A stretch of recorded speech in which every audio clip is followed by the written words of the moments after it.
Thank you, Umoh, for being here with us today. I am incredibly thrilled for everyone, all the ladies that are listening to this, to get to know you and what you have to offer in this world, because what you do is so unique and different. And I can't wait for them to hear more about you. Thank you, beautiful. I'm so happy to be here. I'm happy to share.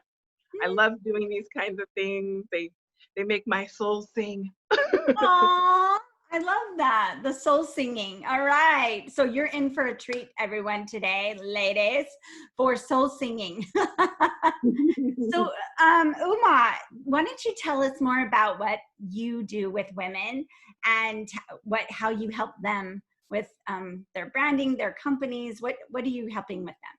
Yes, yes. So my business is called Sacred Branding. And what I do is I blend the sacred with the strategic. So I can help my clients to stand out from the crowd, to like naturally attract those ideal clients, and to build a brand that helps actually do the work for them to sell and to convert. And I'm really, really committed to doing that in a way that's like authentic, aligned, that's feminine, that's honest, right? So a lot of times we think we have to kind of choose one or the other, you know? And I am all about bridging the two together. Yeah. So I bring a lot of, on the sacred side, I bring in a lot of shadow work and like shamanistic witchy type of stuff. And then on the, sort of more normal side, I work with brand archetypes. So there's 12 traditional branding archetypes, and I've layered the 12 astrological signs onto the 12 traditional branding archetypes, and I created a system to help people identify who they are in their brand archetype through what's in their astrological birth chart. Wow, that's incredible. I would love to know. I'm sure the women listening are like, "Hey, what does that look like?" if you're gonna take my chart and put it on, can you give us an example of that? Sure, definitely. Okay, so let's say, I'll use you as an example, right? Even though this isn't right, but like, let's say you're a Libra, right? So let's say that I'm going to look in your chart, and I'm going to see, okay, you're a Libra, so that gives me some insights into some of your front-facing skills in some aspects of your brand, but that's not going to be your brand identity. The way that I do it, because your personality is not the most powerful part of who you are, and your sun sign represents your personality. So I go deeper into your astrological chart, and I'm going to look at placements that are about your soul journey, and that's what we're going to wrap your brand identity around. But we're still going to sprinkle things in from your personality, right? So Libras are naturally good connectors. So this is like a perfect format for you, right? Libra is also the sign of partnership. So for you to do podcasts and joint ventures and like affiliate marketing, like those are type of things that would be good with someone that has a lot of Libra in their chart. I love that. I love that. Yeah, I'm definitely you called me out, right? It's definitely and so the other aspect of it, you were talking about the 12. What's the other part? So the other term are the 12 traditional branding archetypes. So for example, the hero, the hero or the warrior is the same one. The hero, the lover, the nurturer, right? Those are some of the traditional branding archetypes.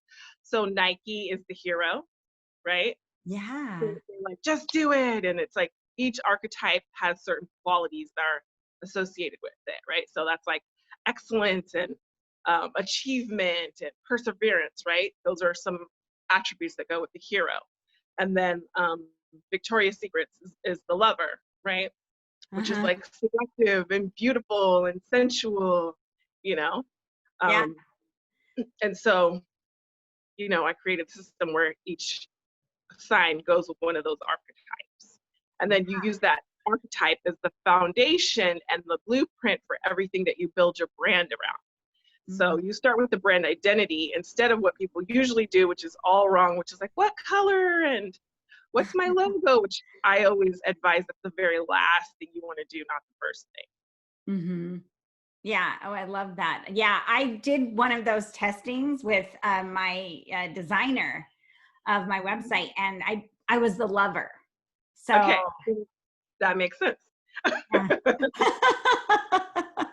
I get that from you. And another aspect, and there's different faces of each archetype, right? So one aspect of the lover is like very sexy and like seductive, but another face of the lover is about intimacy and authenticity and transparency and rawness, right?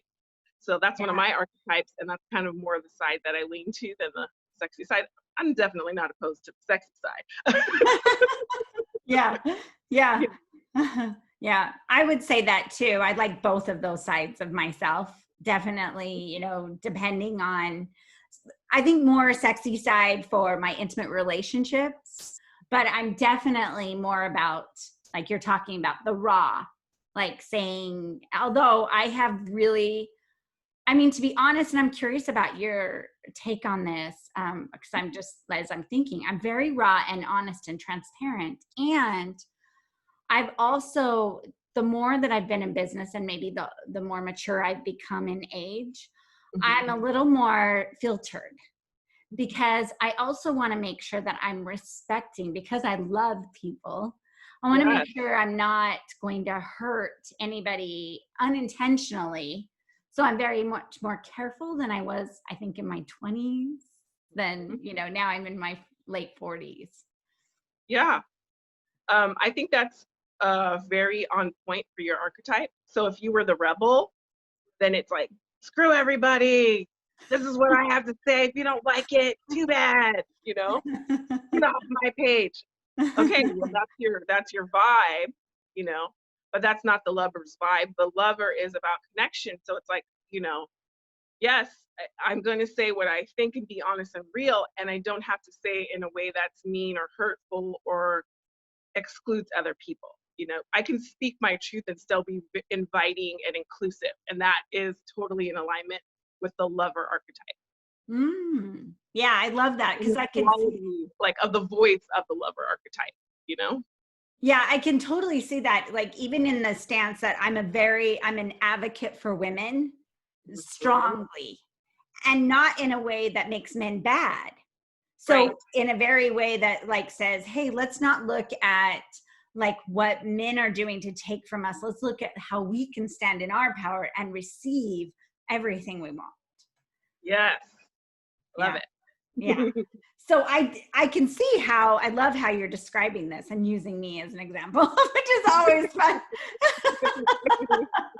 It's always fun to hear what you're doing, and how it can apply for others. And I really do like that you said that about the logo, because I'm experimenting. I came up with a certain logo which I really loved when I had the Feminine Business Academy really in the flow. And now with the Feminine Business Agency, it's like, feels like a totally different person almost.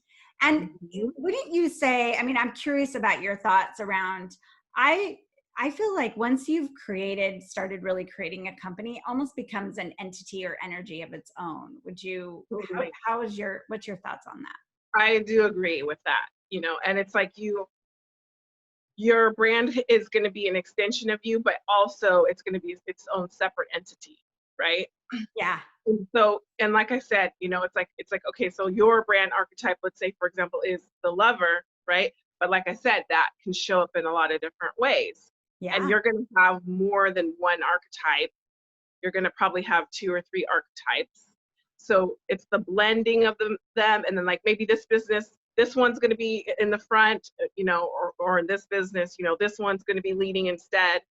So that's, something. But I definitely agree that especially the longer you have a business, the more it takes on a life of its own. And I actually think it is healthy. And this is a point where sometimes women get stuck, is like overly associating your business and yourself, you know? So Yeah. it's healthy at a certain point to have some distinguishing between you and the business, you know? Absolutely. I totally agree with you. because if you are too attached to the business, and this is what I help women take their successful small businesses and turn them into, they're the requirement is that, it's important for you to have, a 6-figure business. And then let's take it to the $1 million business. Cause you can pretty much as a solopreneur get yourself to a certain level on your own to those 6 figures, but then taking it to the 7-figure plus, right, takes it where you start to exit being your whole business and you start to create a team. And I personally believe that women are very collaborative and community based, and they work best in teams versus solopreneur all by themselves trying to do all the little pieces of the puzzle. What's your thought on that? Sorry, you cut out there. Oh. Can you hear me? Yeah, I can hear you. Okay. What was the last thing that you said? I said, sometimes, when women aren't letting it be free flowing and be a part of its own entity, they can start taking ownership of that and not letting their baby create a team to do other things and such.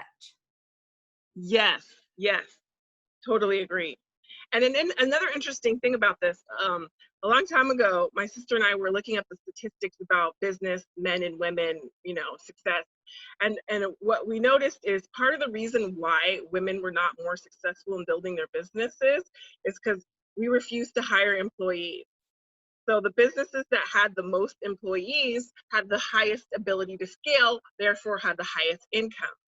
And women, for some reason, we wanted to, we didn't want to take on that because we felt like, my theory is because we feel like it's too much pressure or something along those lines, Mm-hmm.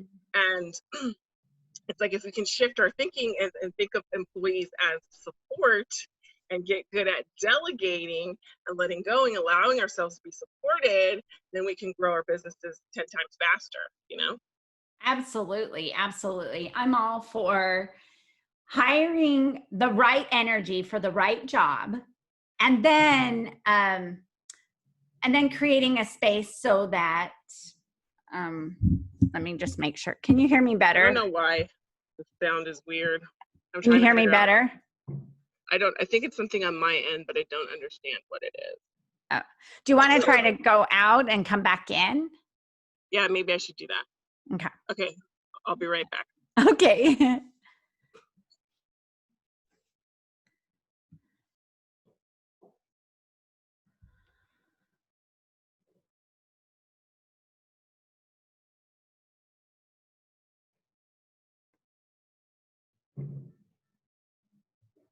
Yay. How's that? Okay. Yes. Okay, good. Yeah. Well, I'd love to, talk about more about, I love what you and your sister came up with. Like if you don't, if you make you the face of the entire business and you can't create that community, because I do think that sometimes women think it's going to be more work. They don't want to manage people. They don't want to do this. But I think oftentimes they will, this is what my experience is, and this is why they end up coming to me. They try to hire someone and they hire who they like, not who's best for the position. Yes. Ironically enough, the person you don't like is probably who you need to hire. And the reason is you don't like them is because they have a different type of energy and a different skill set than you have, Like, for example, sometimes I get like annoyed by super logical people. But like they are really good at the stuff that I think is boring and they like it. And it's actually pleasurable for them, which is like hard for me to even conceptualize, like things that I think are like so boring and repetitive and tedious, Yeah, absolutely. I agree with you. When I always say, okay, what are the positions that we need to hire for? Like an enrollment coach, especially if you have a higher ticket item. If your investment to come into your program is 5,000 or more, you need a different kind of personality that can hold that space and that has an influencer personality that actually invites people in. They love that. they're easily connectable. But yet, if you have checks and balances and accounting or something, you need a totally different personality for that. Someone who's detail oriented. Now, probably you and I'm hearing we're very similar, can do detail oriented work, but we hate it and it drains us. Yes, exactly. But for somebody else, that's my partner, he is so detail oriented. So anytime I need detail oriented, like spreadsheets, I say, here, honey, you love spreadsheets, and I love that you love. Yes. Spreadsheets are like my kryptonite. I'm like, no. No, just make it easy. Right? But they're also an extremely valuable tool in your business, So yeah, it's like, you don't have to be an expert at everything, but if you allow yourself to surround yourself with people that are experts in everything, Yeah, let's hire someone that's an expert in this for this role and an expert in that for that role. I hired a woman who worked for one of the startups that I was a part of, and she was amazing at detail-oriented things. And I had her on the phones, and she was good, but I could hear the frustration in her voice sometimes when I listened to her calls. Yeah. Then I hired somebody totally very similar to my personality, who loves to be on the phone. And her calls were totally different. And she was like having this good old time with every patient she talked to. Right. And so I think there's definitely that she could do it, but I know it drained her. But all the other tasks, the details, the getting back to emails, all the details that she read, and I'm a scanner, was so good for her. So I think that's good in even your branding and archetypes that you're talking about, because you could go so far as to support them even with the people that they're going to bring on their team. Yeah, and that's actually also indicated in your chart. I can see like who might be your ideal client, what kind of support you would work best in, like even what kind of business model might be good for you. We can look at, a lot of different things in your chart. Just the basics of like your money and your career, houses, and all of that stuff. But then there's other areas we can go even deeper with. For example, I had one client, and she was saying she was young and she was like really good at what she did, and she was having a hard time because a lot of her peers couldn't afford her. And I was like, yeah, I see in your chart like you have an affinity for like old people, like not old people, but older people, And I was asking her, like, did she ever work with older clients? And then she was like, oh, you know what? Actually, one of the best clients that I had that paid me the most money was a lot older than me. And I was like, yeah, that's who you should be targeting instead of your peers. And that's part of why you're not making money, because you're going after the wrong target market. That's fascinating. I love that. I love that. That's really good to know. Just like, and probably how you do things. Like, I'm doing a lot of online stuff, but what I really love is that I get to work with their team and coach and manage their teams, and we're on Zoom. So it feels a little more personal. And that's going back to that lover archetype. The lover archetype wants to connect. Yeah, totally. So I can see why this is a lot better than maybe where I'm not getting as much face time with people. Right. Yeah. And now I'm curious, how do you help? Because money's always, it seems to be a very astounding issue for women versus men. I know men can have their own, but I think they have it in a little different way. And I was listening to a podcast, and they were talking, she was identifying what are the beliefs that women have around money and how they're totally opposite than men. Like women in their minds, if they were wealthy, they wouldn't be able to attract a man. And a man would say, no, if I don't have money, I won't be able to attract a woman. And so how do you handle, how do you help your clients move through those barriers?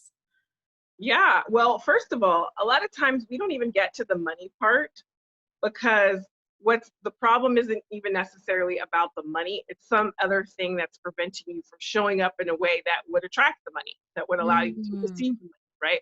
So a lot of times it's about that. It's about, like, as women, we get told to, like, be polite and be quiet and be nice, right? And so if you're polite and quiet and nice, you can't stand out.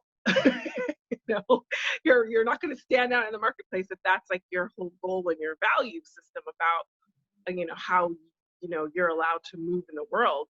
So that's like one big piece. And it's like once you get out of like the mold of who you're allowed to be as a woman, then you can start to show up and be visible and all of those things, right?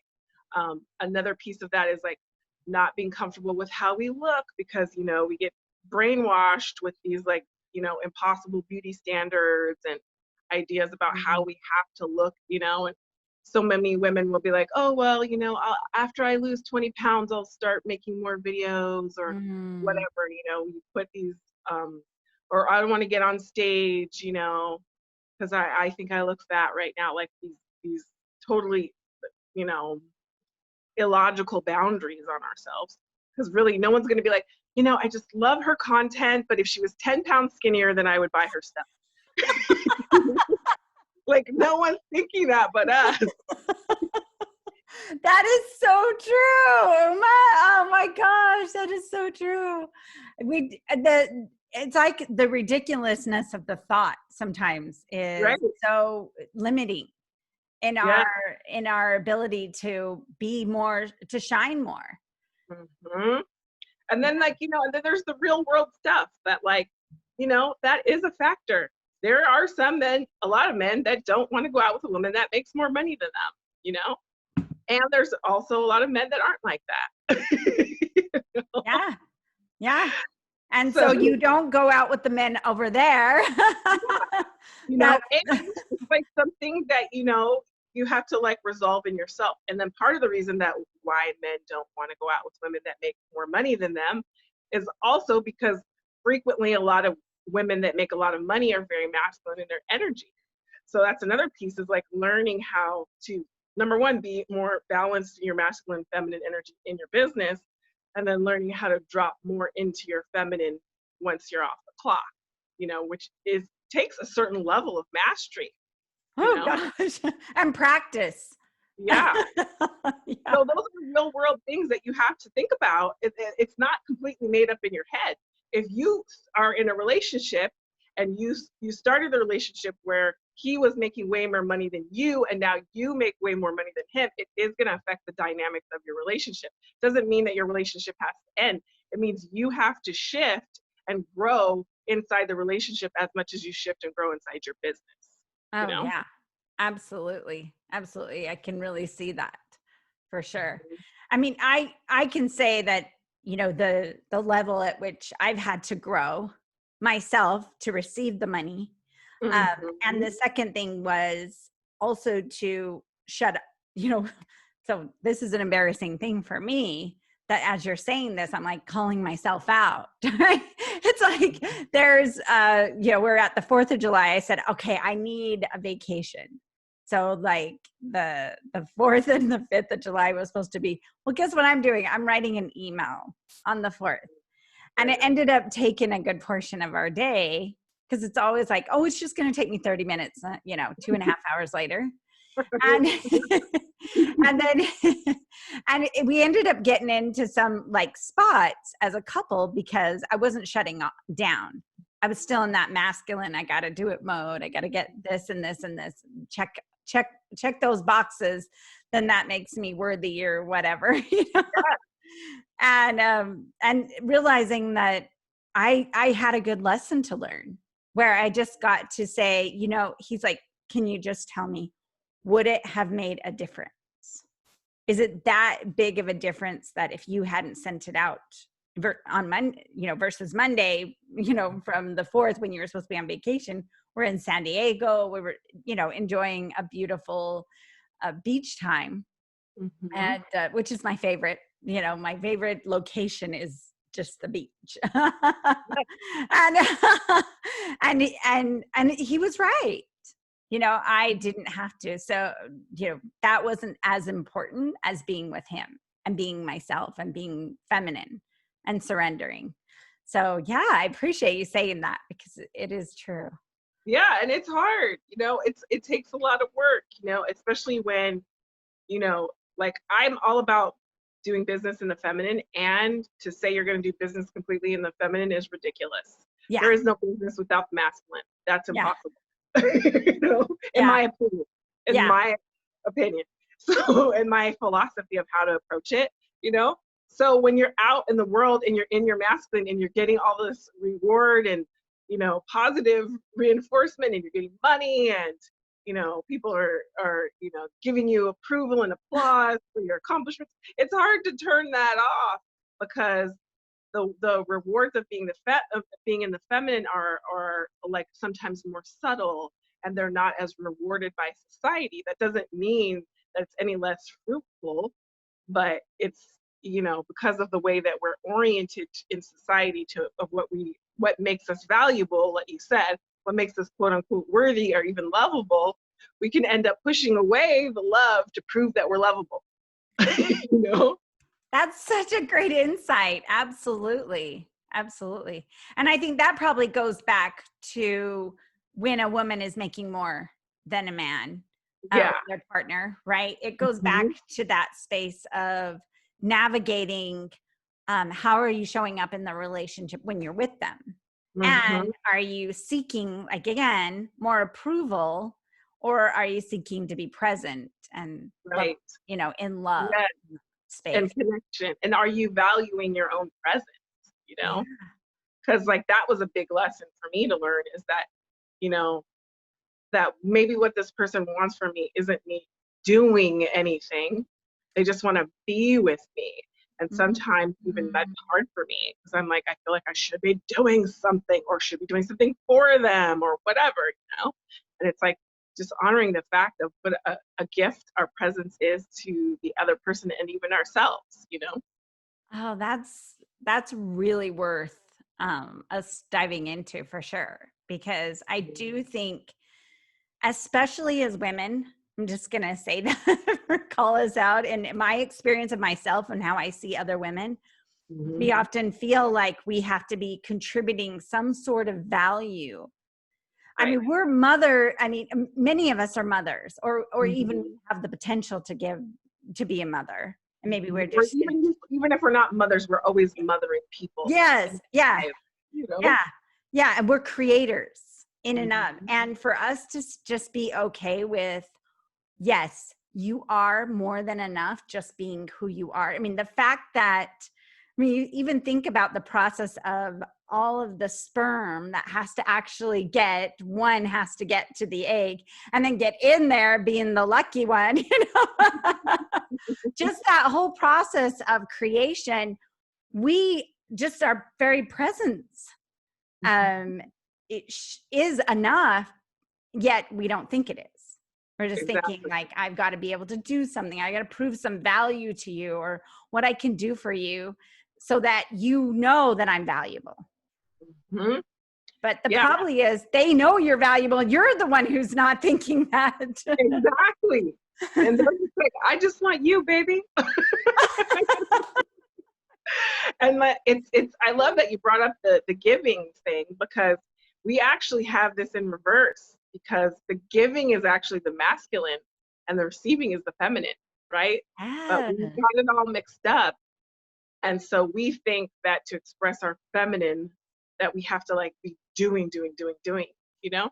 And even I bring this into the way that I coach, is that, you know, I noticed in the beginning when I would work with my clients, I was always like, okay, you got to do this, you got to do that, blah, blah, blah. I was throwing everything in the kitchen sink at them. And then they're getting overwhelmed and they wouldn't do anything. And then I would get all frustrated and mad, like, what's the problem? I told them exactly what to do, except I told them in 110 steps, you know, and I gave them too much information too far along,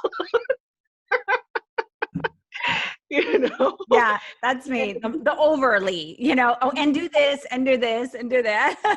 Yeah, and over time, what I realized is when I am, and I let go of the idea of how I can best serve them is by doing and giving them all this stuff, and I'm just really present with them, then that's actually when we get to move the energy. I get to tune into and feel and understand the subtle undercurrents, which are the real issue, not the thing that they're talking to me about, because I'm trying to fix this top level, surface level problem, which isn't actually what's stopping them. But I Yeah. can't hear that until I just drop into being present in that more feminine energy, you know? So there's like so much power in that, because when I do that, I don't have to figure it out. I just receive the answer, you Yeah. know, and then I know what to tell them. I know which tool to pull out of the box for them, you know. I don't Mm. have to figure anything out. It just pops in, you know. Yeah. Yeah. So what I'm hearing you say is there's a lot in that just being presence that allows the intuitive connection, the energetic connection for whatever needs to arise, whatever needs to be received will be received. I Mhm. think that that's around money too. If you're just out there and you're, I love what I heard recently, like value is created within you. That's where the value is, in your mind. And then when you can, you know, then when you receive it, it's not coming from your clients or your customers, it's coming from the receiving of you receiving, and it already came, you already created it. It's just being present to it. So I love that you're actually doing that with your clients, and how all of us can do that in our Yeah. businesses, in our companies, in our lives. Like how often, whether you work for yourself or in a company, when someone comes to you, or when you're with someone, are you giving them a lot of things to do, or are you just being present with them, listening, allowing, and receiving? Right. Yeah. That reminds me of a story that I was reading. I don't know what book, I can't remember the book, but I was reading a story about it was something about managing people or whatever. And this guy was talking about, he had this employee and that he was just off, and he just was like messing things up, and he was like in a bad mood and being kind of rude and obnoxious, and he wasn't usually like that, you know. And he was saying, like, in his traditional model he would just be like, hey, what's wrong with you, pull it together, you know. But instead he was like, hey, is everything okay? And the guy was like, no, like my mom's in the hospital, and you know, this and that, all these like terrible heavy things were happening in his life, and that's why he was acting like that, you know.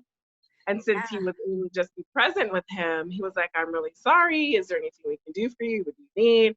And just the act of him dropping down and being human and present with him for 5 minutes completely shifted the energy, the dynamic, and he re-engaged because he felt seen and taken Mhm. care of and witnessed. And then he was like, okay, he was like totally ready to go and like doing more than he would usually do, you know? Mhm. Yeah, that's so amazing. I think that's going back to so many different things that we can do for ourselves too, rather than Mhm. like, one of my clients, she was like, I just feel like I'm not doing enough. And there's all these things happening at the same time. Her son, who's, older now, graduated, is leaving home, and it's her only child. So she's feeling very tender.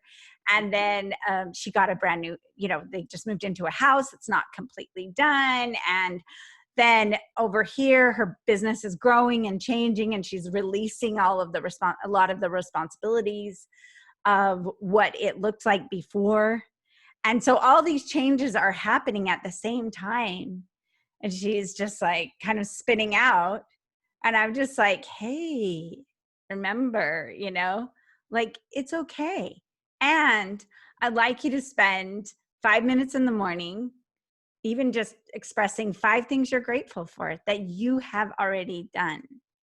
Give yourself that, and then let yourself grieve. Set a timer. I always Yeah. say this, like, set a timer for 10 minutes or 5 minutes. Let yourself be mad. Let yourself be upset. Let yourself be grieving, or whatever you need in that moment. And then once it's done, then you can be more present. But if you just let it Yeah. happen, because emotions are 90 seconds. But Mhm. it's like that guy. But if we don't give attention to it, then it just keeps bubbling up and bubbling up and bubbling up. but just giving presence to it, it's like magical. It changes, Yeah. shifts. So Yes, I love you that you brought that up, and this is part of what I like love about shadow work and the dark feminine is like these things that we don't value. Of like, oh, I'm feeling a bad feeling, I have to get rid of it, I have to stuff it, or just pull yourself together.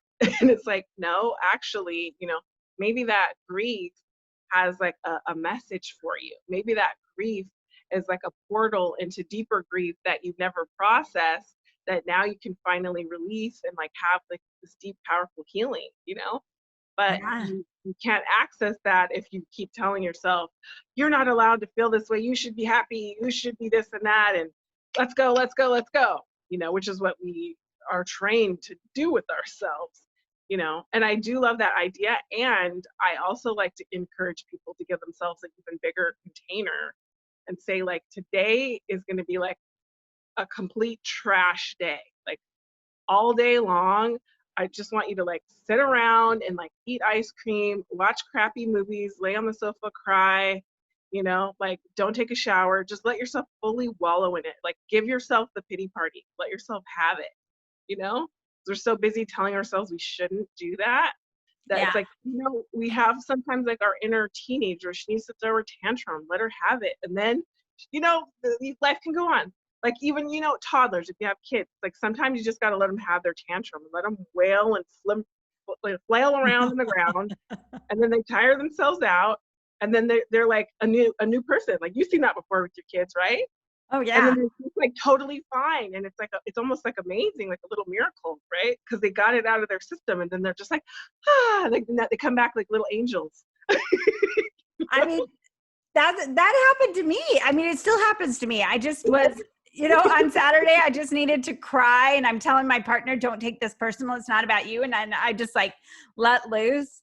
And then Mhm. afterwards, I'm just like, oh, feels better now. I mean, I don't need a whole day anymore, but I think I like that.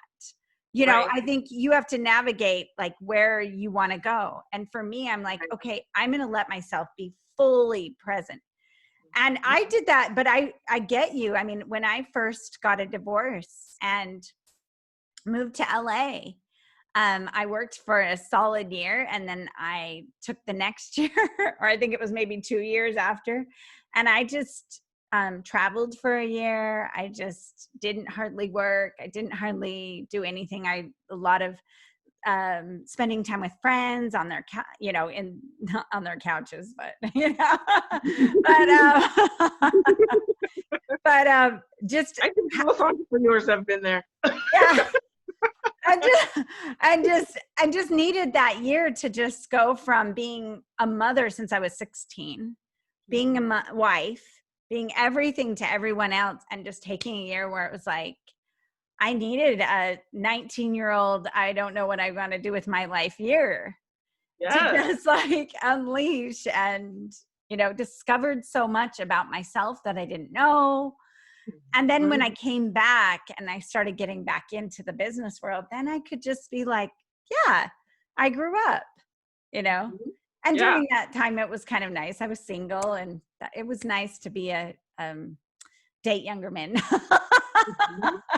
was a lot of fun little things that you can do without that judgment of yourself and Yeah. letting yourself be. So I can Yeah. appreciate what you're doing about those shadow sides of us, the sides we don't even want to look at. Mhm. What is I'm just curious on if someone's just hearing shadow work for the first time as they're listening to this, what can you describe that a little bit more? Sure. Yeah. So, our shadow is the side of ourselves that we don't like, or we don't want to look at, or we don't own or accept, right? And so there's two sides of your shadow. There's the side of your shadow, which is like you were saying before, where you're like, oh, well, I'm embarrassed to say this, right? That would be like part of your shadow, because you want it to seem like that. We all do. We want to seem like we have it all together and we don't actually have any problems, right? So that Yeah. that side of you that is like overly attached to working, that's like your shadow, because you're like, I don't really want to admit that that's even there, let alone accept that for myself, you know? That's one part of our shadow. And then there's like what's called the light or the golden shadow, which is the part of ourselves that's the amazing qualities that we're refusing to own, that we project onto other people.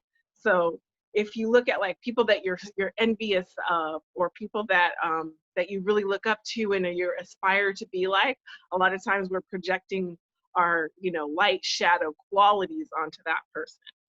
Mm-hmm.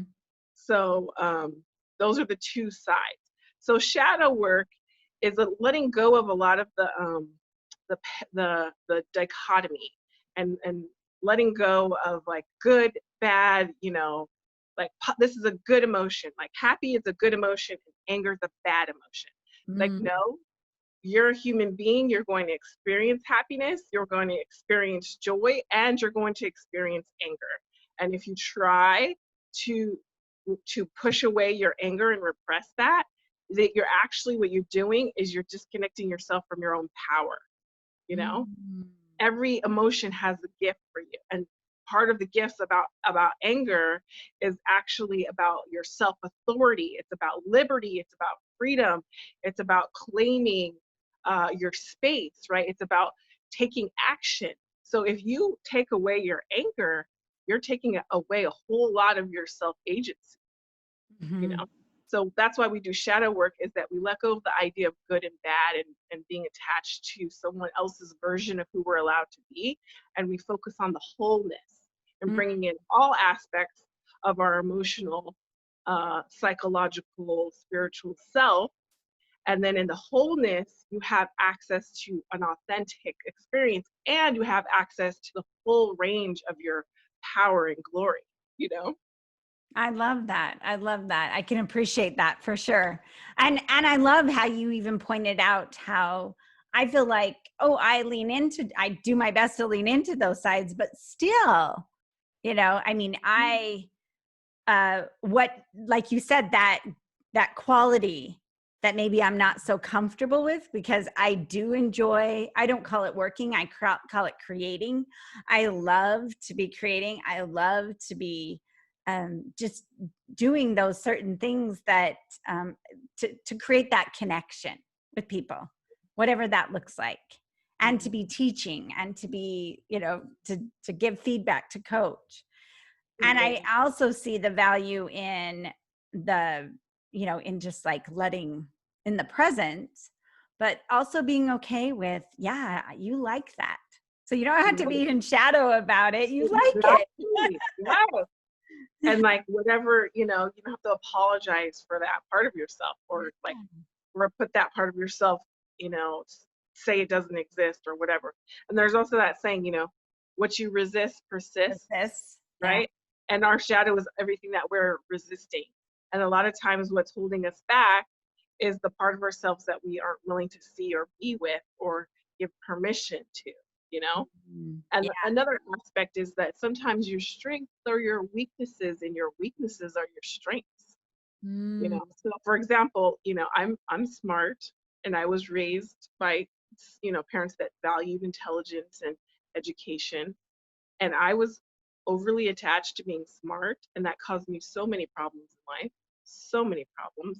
I was afraid to try new things because I was used to being good at things, and if it didn't come easy, then I wouldn't do it, because that was a threat to my intelligence. Because what if I tried something and it wasn't easy? Then that would mean I was dumb, and I could not bear to think of myself as dumb.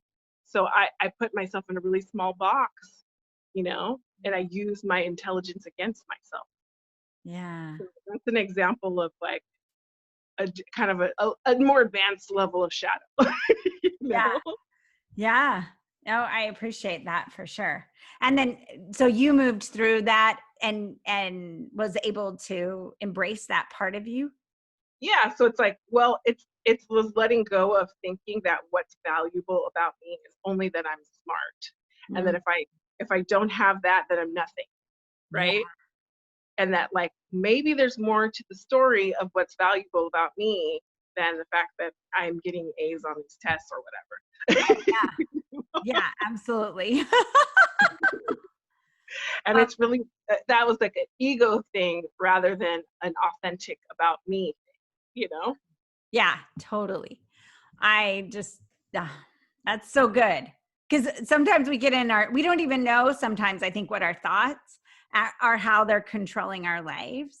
Yes. Until I think that's why I'm a big believer in coaching. And Mm-hmm. because you're not always seeing your blind spot. Exactly.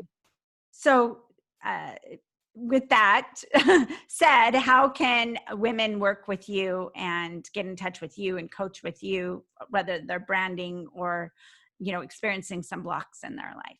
Yeah. Well, my business is called Sacred Branding.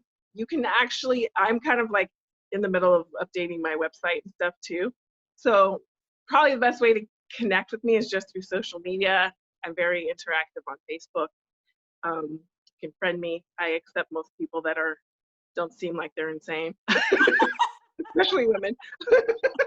I mean, if you're a little bit insane, I'll probably like you more. That's especially that shadow side of you that's insane. Please come over. Yeah.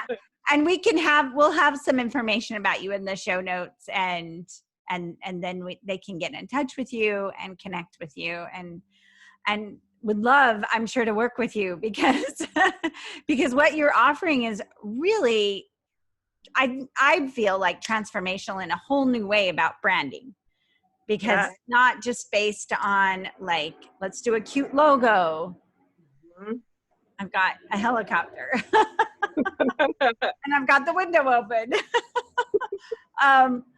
But just not like a cute website, a cute logo. You want something that's going to match the audience, match who you are, match aspects of you, and deeper aspects of you, and the kind of people that you're naturally going to be able to attract and work with in the best and highest form. I love that.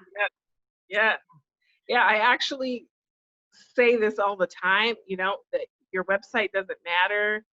Your logo doesn't matter. People don't believe me. They don't want to hear that, but if you think of any like person or that you were really excited to work with, that was like maybe farther along the path than you, when you think of that person, you think of their face. Even if they have a business, you might not even know what their logo looks like. Your logo is not what's going to attract your clients to you. No one's going to be like, I love her, but the logo's off. No. So what the real heart and soul of your brand is your brand identity. It's your brand voice. It's, how you make people feel. It's about, the reputation that you have. It's about how you help people change their lives. That's what your brand is about. It's not about the colors. Like, all of that superficial stuff is not going to actually make you money either. It's just going to waste your time. Because if you have a really beautiful website, but the voice is unclear, who you're speaking to is unclear, if it's not clear who you are, no one's going to buy your stuff anyway, no matter how beautiful your website is or what colors you use. Yeah. Yeah. So it's you being visible and present, Mm-hmm. especially because you Yeah, showing up in all sides of it. Yeah.